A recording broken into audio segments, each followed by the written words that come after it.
This week we're doing chapter 6, and quick recap. Last week Lizzie went to the ball at Meriton with her family, her sisters, and Charlotte Lucas, and met Mr. Bingley. Well, he was there, and met Mr. Darcy, who was dreamy but rude. Not surprising. So anyway, it's the morning after, and we're just gonna dive right in. So here we go. Okay. The next day, after a morning spent hemming dresses, the Lucas women came over to discuss the ball. Elizabeth gazed forlornly at her bandaged fingers. That would be me.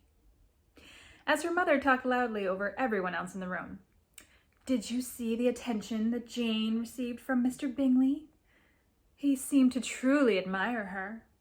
The way he was dancing with her half the time and conversing with her the rest. Lizzie overheard him tell Mr. Darcy that she was beautiful, Charlotte exclaimed. Really? Mrs. Bennet cried. Wow, that is quite something. But then again, it really might not come to anything. Shouldn't say really. We should not think on it. She grinned shamelessly at Lady Lucas. Poor Lizzie, though, Charlotte said sympathetically. To have overheard Mr. Darcy say that she is merely tolerable. Elizabeth looked up at this. Once again, she felt the irony that her feelings might be hurt when everything was happening just as it should. Mrs. Bennet crossed her arms.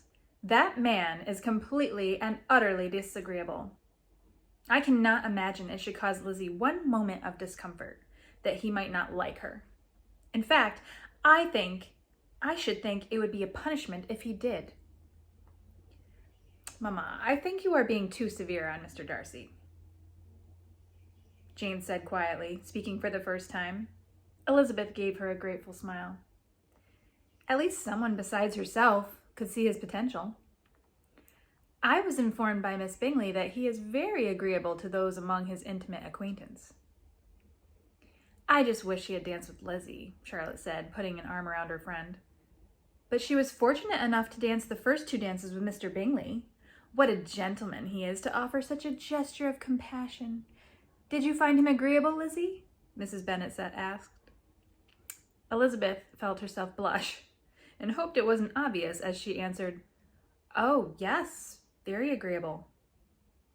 Well then, her mother set down her sewing. I fully leave you to like him, Jane. He seems to be a perfect gentleman, with everything in his favor, family, fortune, and most importantly, an amiable disposition, which is more than I can say for his unfortunate friend. Elizabeth and Jane's smiles simultaneously melted away at their mother's words. A few days later, Elizabeth was sitting with her family at breakfast when a footman walked into the room. When Elizabeth saw that he was carrying a letter, she smiled, thinking that this must be the letter from Caroline Bingley inviting Jane to Netherfield. She was therefore shocked when, instead of approaching her sister, the servant walked right up to her. A letter for Miss Elizabeth. She glanced quickly around the table before hesitantly reaching for it. Her mother and sisters were all staring at her. Even her father laid his paper down so he could see her better. Feeling their eyes on her, she slowly opened the letter. It was an invitation from Caroline Bingley, but it was for her, not Jane. She read, then reread the words. Miss Elizabeth Bennet, as a result of my brother's great commendation of your character, I feel a strong inclination to know you better. Please come dine with me today, as I am in danger of expiring from sheer boredom. Come as soon as you can upon the receipt of this letter. My brother and Mr. Darcy will be dining with the officers. Yours affectionately, Caroline Bingley. Who is it from? Lydia cried, unable to contain her curiosity. Elizabeth glanced up. It's from Caroline Bingley, she whispered, her mind spinning. Why on earth was Caroline Bingley inviting her to dine instead of Jane? How would Mr. Bingley fall in love with her sister if she wasn't even there? It made no sense. Her dislike of Mr. Bingley's sisters was supposed to be mutual. At least if she were playing the role of Elizabeth Bennet, She certainly wasn't crazy about the idea of having to spend any amount of time with Caroline. She knew she had to fix things, and quickly. She is asking Jane and me to come dine with her today. Oh, how perfect, Mrs. Bennet cried. Jane will be able to see Mr. Bingley again. Actually, no. Caroline says he and Mr. Darcy will be dining out, Elizabeth muttered. Dining out? That is very unlucky, her mother replied moodily. You had better both go on horseback. It is looking like rain, and if you do not take the carriage, you will have to stay the night. Then she will be able to see him after all. Elizabeth looked up at her mother with fear in her eyes. She had not thought about that part. She remembered that in the book, Jane asked for the carriage. Mrs. Bennet, determined to play matchmaker, told her to ride in the rain. As a result, she caught a cold and had to remain at Netherfield until she recovered. Elizabeth Bennet then walked 3 miles to be with her and nurse her back to health. She was never at any point required to get on a horse herself. Elizabeth could feel her breath coming faster and faster. She had not been on a horse since her accident. Even the sight of one made her shiver, especially after the memory of the one that most recently had run out in front of her car. There was no way she would be able to muster up the courage to ride a horse to Netherfield. Even if she could, she was pretty sure women rode side saddle in the 1800s, and she had no clue how that would even work. Thinking fast, she turned to face her mother. I've actually been looking forward to a walk today. She saw Lydia and Kitty's heads swivel toward the window at the dark, menacing clouds, then back at each other in bewilderment. Maybe Jane could ride ahead, and I could meet her there. If you really do not mind walking, Lizzie, Mr. Bennet spoke up. There really is only one horse available at the moment anyway, with the rest out on the farm. You could probably avoid the rain if you started out soon. Elizabeth nodded enthusiastically.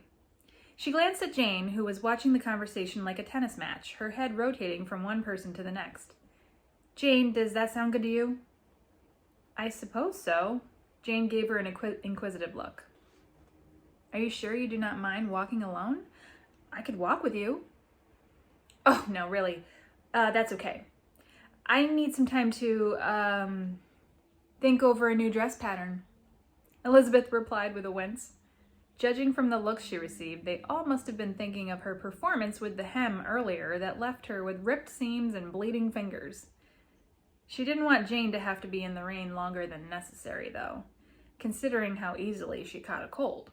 She was supposed to be just sick enough to stay for a week, not catch pneumonia and die from it. If you are sure, Jane replied uncertainly. I'm sure. Elizabeth smiled confidently. You should avoid the rain if you can. You wouldn't want to get sick. Jane set off on horseback after breakfast. That left Elizabeth to begin down the dirt path to Meryton, where she would then continue on to Netherfield. At first, it was a very pleasant walk. There was a light breeze and plenty of beautiful English countryside to admire. It was so nice to have time for her thoughts, which were crammed so tightly in her head she felt it might explode at any moment. She began formulating a plan to get Mr. Bingley to fall completely for Jane, which would leave her free to make Mr. Darcy fall completely for her. She was feeling amped up for the challenge of making him fall in love with her against his better judgment. That would be the ultimate win after what he said about me at the ball.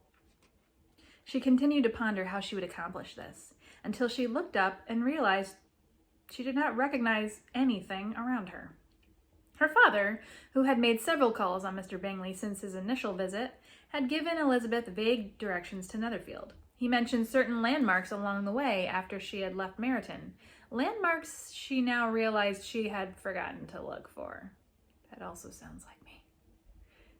There were nothing but open fields all around her, and she finally had to admit to herself that she was lost. No sooner did she admit it than it began to rain. Hard. Fabulous. She quickly became drenched from head to toe.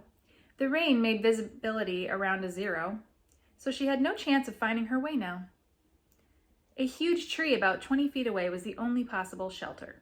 She decided that since there was no thunder and lightning, It must be safe to stand under it.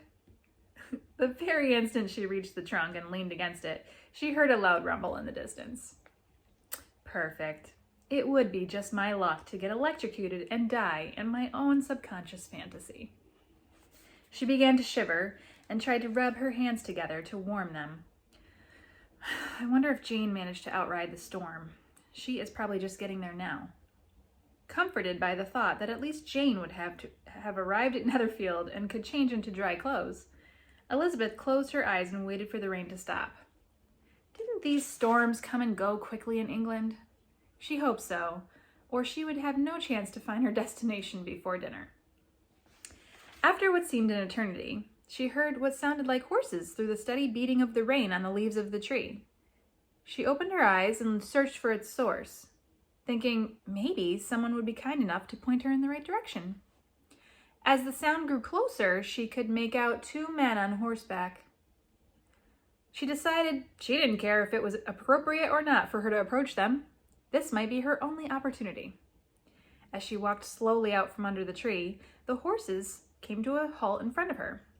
She was astonished to see Mr. Bingley and Mr. Darcy astride them. Torn between relief to be rescued and embarrassment to be caught in yet another humiliating situation, this time with Mr. Darcy to witness it, she tried to act casual. "Miss Elizabeth," Mr. Bingley cried in surprise, "what on earth are you doing here in this heavy rain?" Elizabeth heaved a large sigh and screwed her eyes tightly shut, then opened them again and attempted to smile. "I was on my way to Netherfield, actually. My sister Jane went on horseback. She should be there by now." We were invited to dine with your sister today." Wincing at the thought of her poor sister having to face Caroline alone, when she found out that she had in fact not been invited to dine, she added, "I thought the walk might be refreshing, but that it started to rain." She squinted up at the sky, just as another deafening clap of thunder sounded. Mr. Bingley gazed at her in sympathy. Then he smiled broadly, his amazing dimples on full display. He turned to Mr. Darcy. "Darcy, old boy, would you ride on ahead and ask Mrs. Hughes to prepare some dry clothes and a warm bath for Miss Elizabeth? I will make sure she arrives safely." Darcy nodded stoically and urged his majestic black stallion onward. Elizabeth watched him go, feeling only slightly disappointed. "Would you allow me to lift you onto the horse so that we can attempt to outride the rain?" Mr. Bingley asked, as he walked his horse closer and held out his hand to her. "Oh, no, I couldn't do that," Elizabeth cried, taking a few steps backward. I don't really ride." "I will keep you safe, I promise. We need to get you out of this rain before you catch a chill," he replied firmly. "I'm fine walking. Really." Elizabeth brushed the hair from her eyes. When she saw his anxious face, she added softly, "It's just, I fell from a horse once, and..." Unable to finish, she looked down at her wet shoes. This was my first time writing a book, and I broke, right here, I broke, what would you call it, perspective, from first person to second person. So I'm sorry about this for those of you who are critical, but it's too good to take out at this point, so I don't care. So here we go. Mr. Bingley observed her closely. He could see that she was shivering and completely soaked through to the skin, her wet hair adhering to her face in long, slick strands. He saw her lips and cheeks, pink with cold, and every droplet of rain clinging to her eyelashes. Mostly, though, he saw the fear in her eyes as she glanced up at him shamefully, then back down at the ground. Extending his arm toward her, he lifted her chin gently, and she met his gaze. "Then I will walk beside you," he smiled warmly. Elizabeth smiled back gratefully. They set out for Netherfield, the horse trotting along beside them. As they walked, Elizabeth gave him several sideways glances. She couldn't help but think that he looked particularly attractive in the rain. Feeling his eyes on her, Elizabeth smiled bashfully. So, why were you on your way back to Netherfield in the rain, Mr. Bingley? I thought you were supposed to be dining with the officers. We were. However, when we arrived at the inn, a certain gentleman who will soon be joining the regiment was already there. Darcy did not find being in the same room with him a possibility and chose to leave immediately. I have it on his good authority that this gentleman has used him quite poorly in the past. Wickham, Elizabeth breathed, her eyes narrowed in disdain. Yes, precisely. How did you know this gentleman's name? Mr. Bingley asked. Elizabeth thought fast. Oh, well, my sisters, Lydia and Kitty, often walked to Meryton to visit my aunt, and they were told he was there. Oh, I see. He gave Elizabeth a grave look. Darcy was furious. I have never seen him like that before. To desire to leave in the middle of a rainstorm spoke volumes of his vexation toward the man. Yes, well, I can't blame him. He's a crap weasel. Elizabeth cringed. I mean, from his description, he sounds like a very untrustworthy person. She fought the urge to facepalm. Apparently, he is quite, he replied, one eyebrow raised in amusement. They glanced at each other and smiled. As they came to the end of a line of trees and into a clearing, Mr. Bingley gestured ahead. Here we are.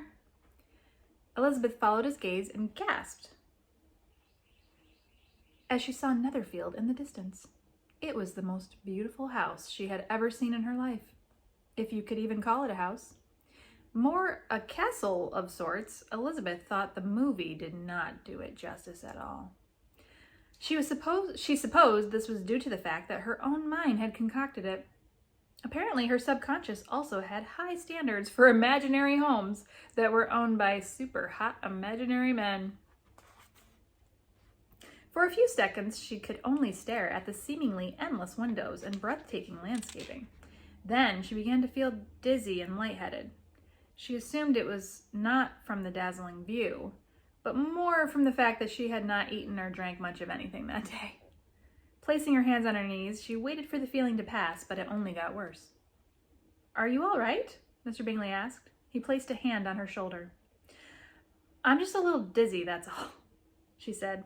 I guess I should have eaten more at breakfast. It is still about half a mile. You cannot possibly walk that much further, he exclaimed. Please, allow me to put you up on the horse. Before she could protest, he added, I promise to hold you tightly, so you have no fear of falling. It was a testament to how awful she actually felt, that she nodded, replying, okay, and stepped closer to the horse.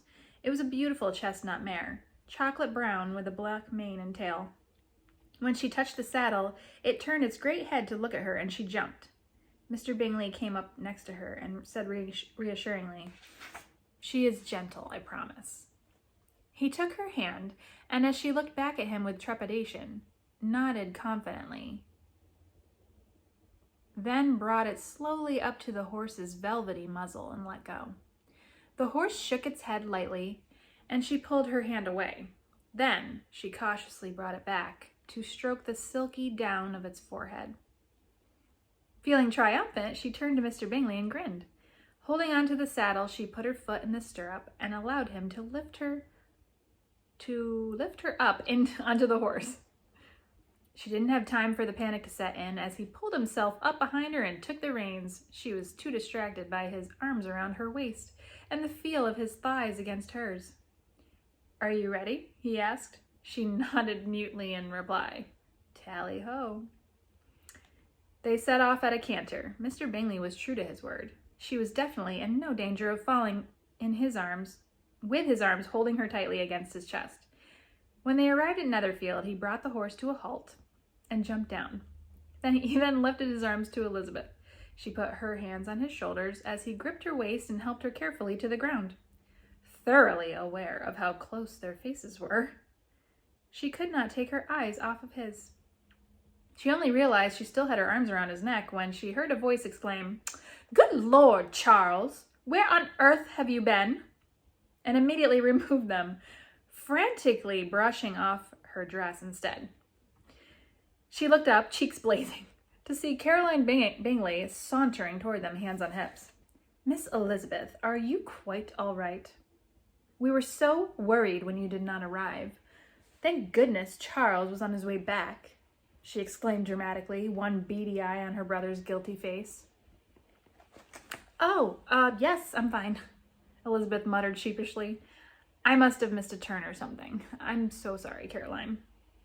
"Not to worry. Your sister and I have been engaged in conversation all afternoon," she said, casting a derogatory look at Elizabeth. "It was quite a surprise to see her enter the drawing room when I was expecting to receive you, Miss Elizabeth. However, once Mr. Darcy arrived and explained the situation, her fears for your safety were relieved, and we three had the most amusing time while awaiting the return of yourself and my dear brother." Elizabeth ignored her tone that was dripping with sarcasm. "May I see my sister?" "She is dressing for dinner. As I suggest you do, we shall be called in 10 minutes. I will show you to a room." She gave Elizabeth's wet, muddy clothes a look of disgust. "You may borrow one of my dresses." Elizabeth followed her inside, glancing over her shoulder at Mr. Bingley, who grinned and winked at her. She smiled back at him. "I cannot wait to tell Jane that I actually rode a horse." Next up is Chapter 7.